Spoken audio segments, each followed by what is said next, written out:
4 million cars dumped onto the market. Let that sink in for a second. We're not talking about a small shift, we're talking about a tidal wave. Imagine millions of vehicles suddenly appearing on dealer lots, auctions, and online listings, all at once. What do you think that does to car prices? What does it mean for buyers? For sellers? For the entire auto industry? For the past few years, the used car market has been like a pressure cooker. Prices soared to record highs, dealers were begging for inventory, and buyers were paying insane amounts just to get behind the wheel of an ordinary vehicle.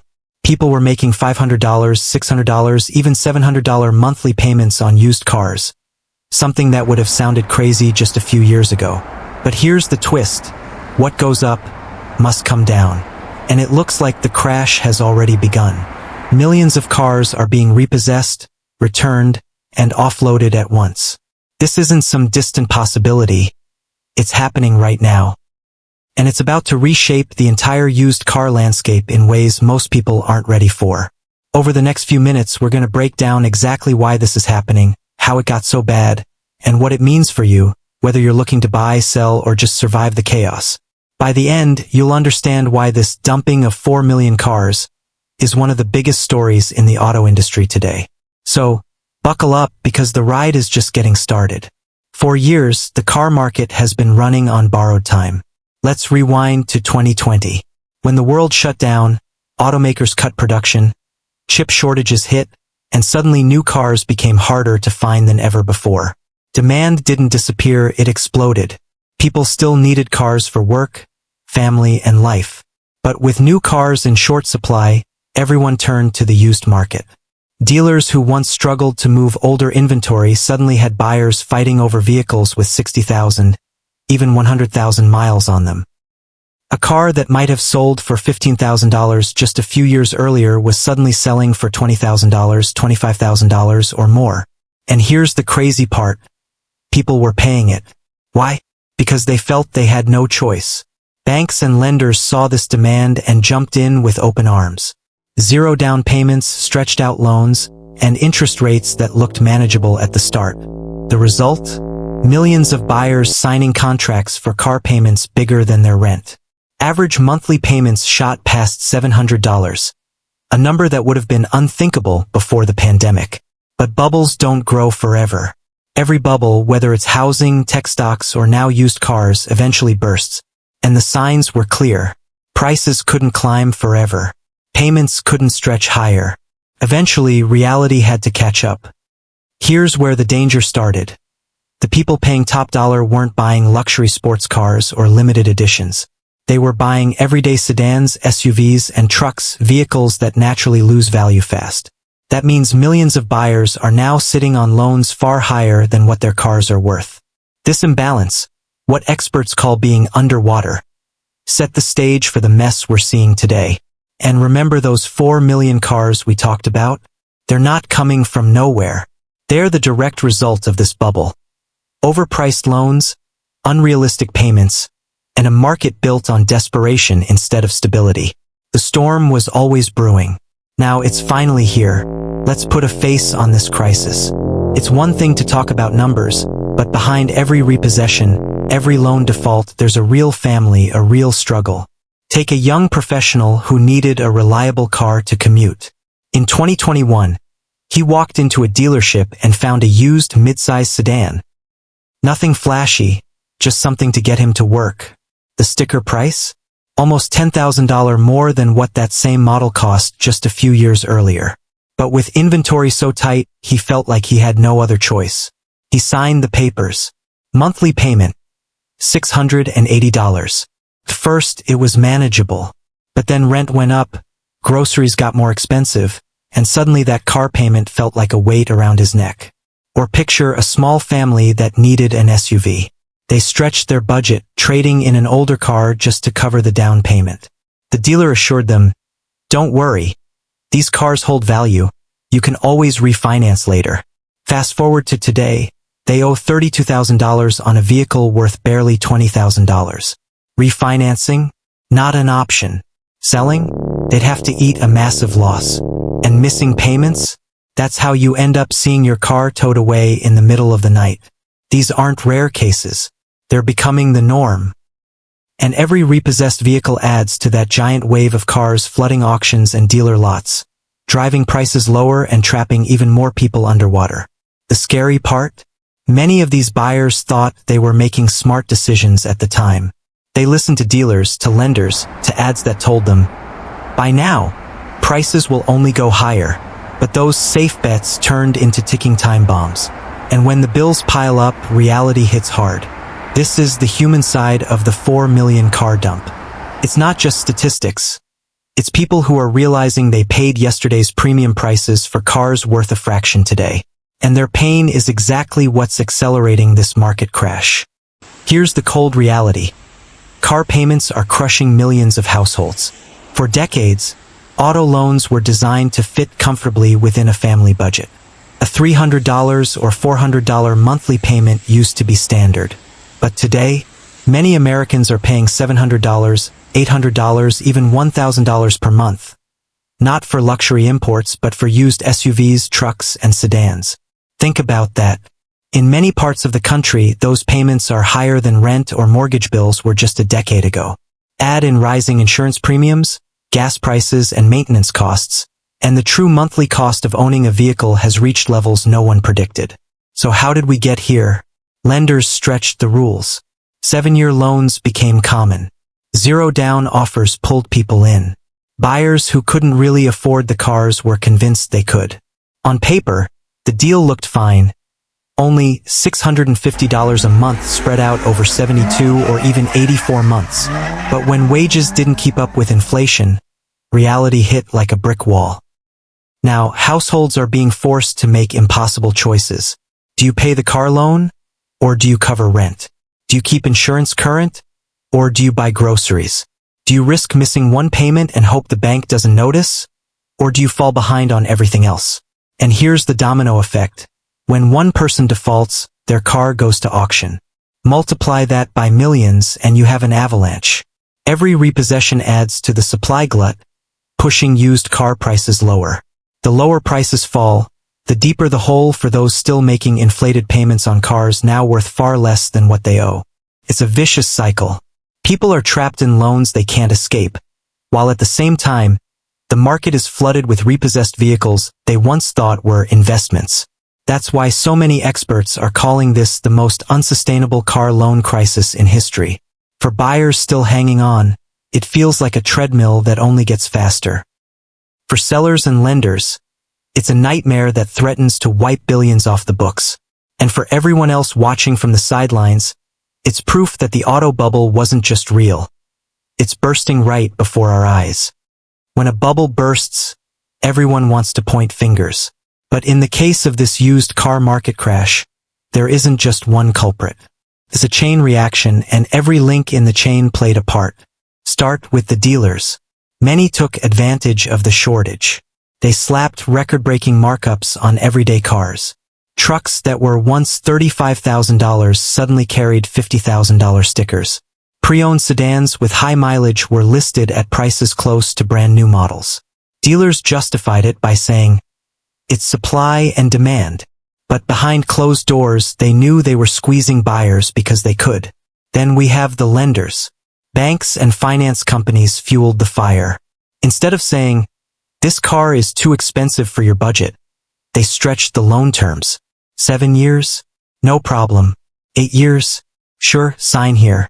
They approved buyers for payments they couldn't realistically afford, knowing full well that defaults would skyrocket down the road. Why? Because they collected fees and interest up front, and by the time loans went bad, the damage was already baked in. But let's be real, buyers aren't blameless either. Many jumped into deals without doing homework. Some ignored the warning signs because they didn't want to miss out. Others convinced themselves, prices will only go up, so I better buy now. The fear of missing out, or FOMO, drove countless families into contracts that made no financial sense. So who's responsible? The truth is, all of the above. Dealers inflated prices. Lenders made reckless loans. Buyers took risks they couldn't sustain. And now, the consequences are hitting everyone at once. Here's the kicker. No one escapes this fallout. Dealers are now sitting on unsold cars they can't move. Banks are repossessing vehicles worth far less than the loans attached. And buyers? They're left with ruined credit, lost savings, and no car to show for it. This crash isn't about bad luck. It's about a system built on greed, short-term thinking, and false promises. The question now is, what happens when the dam finally breaks and millions more vehicles hit the market at fire sale prices? Just a couple of years ago, car dealerships were living in a golden age. They didn't need to chase customers. Customers were chasing them. Vehicles were selling before they even touched the lot. Markups of $5,000, $10,000, even $20,000 above sticker price became the norm. And guess what? People were paying it. Dealers were pocketing record profits and celebrating what they thought was a new era of easy money. But here's the twist. That era didn't last. The same dealers who once had empty lots are now drowning in inventory. Trucks, SUVs, and sedans are piling up. Some dealerships are parking overflow vehicles in rented lots just to make space. What was once a shortage has flipped into a full-blown surplus. Why? Because buyers have vanished. The very people who overpaid in 2021 and 2022 are now either stuck with massive loans or scared to enter the market again. Interest rates are higher, confidence is lower, and demand has collapsed. Dealers are slashing prices, offering incentives, and even begging customers to buy, but the cars aren't moving. Here's the brutal reality. Dealerships operate on thin margins. When sales slow, the whole machine grinds to a halt. Staff get cut, advertising budgets shrink, and pressure from automakers builds. Some smaller dealers have already shut down, unable to handle the financial strain of cars sitting unsold for months. And let's not forget about floor plan loans, the financing dealers use to keep vehicles on their lots. Every unsold car is like a ticking time bomb, costing money in interest every single day it sits there. The longer the surplus grows, the closer many dealerships get to financial disaster. It's ironic.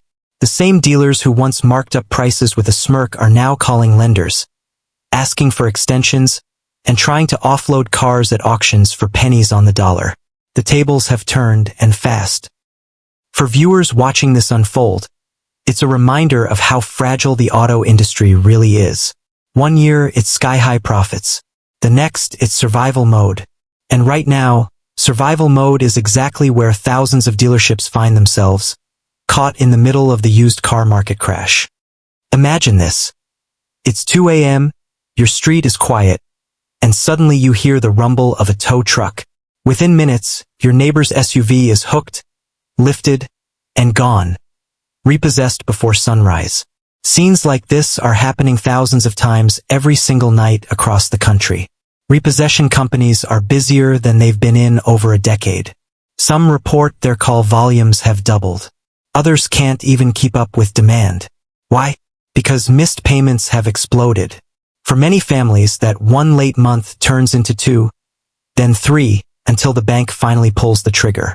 And when they do, the car isn't just gone. It's instantly thrown into a pipeline that's flooding the market. Every repossessed car heads to an auction. Dealers, rental fleets, even international buyers line up to bid.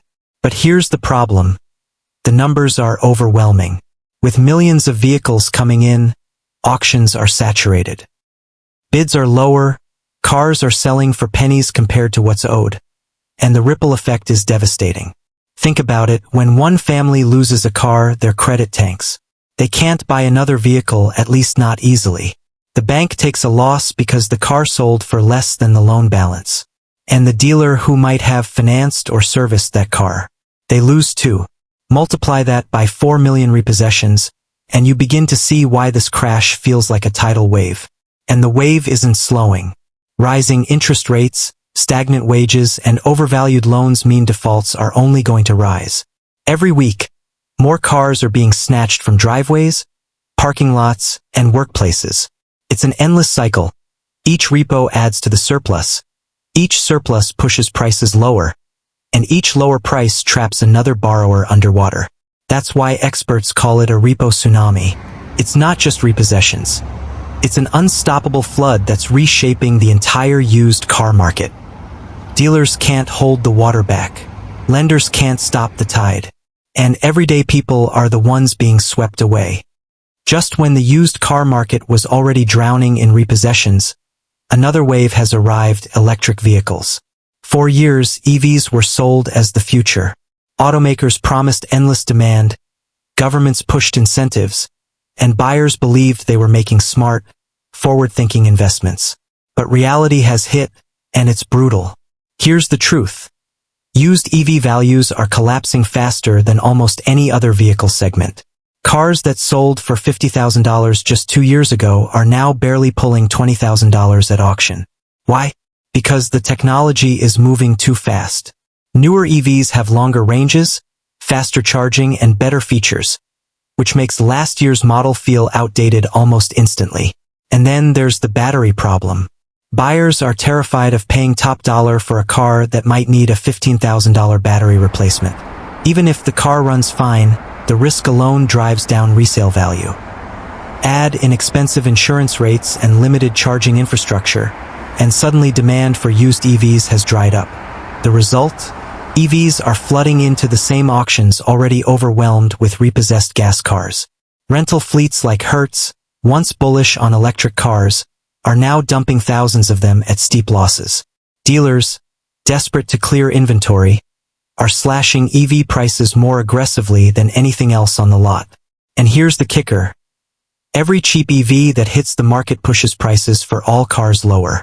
Why would someone pay $25,000 for a used gas sedan when they can buy an electric crossover for nearly the same price? The oversupply drags everything down, adding more weight to a market already cracking under pressure. This wasn't the EV revolution anyone predicted. Instead of saving the industry, electric cars are accelerating the crash. They're not just competing with used gas vehicles, they're helping to sink them.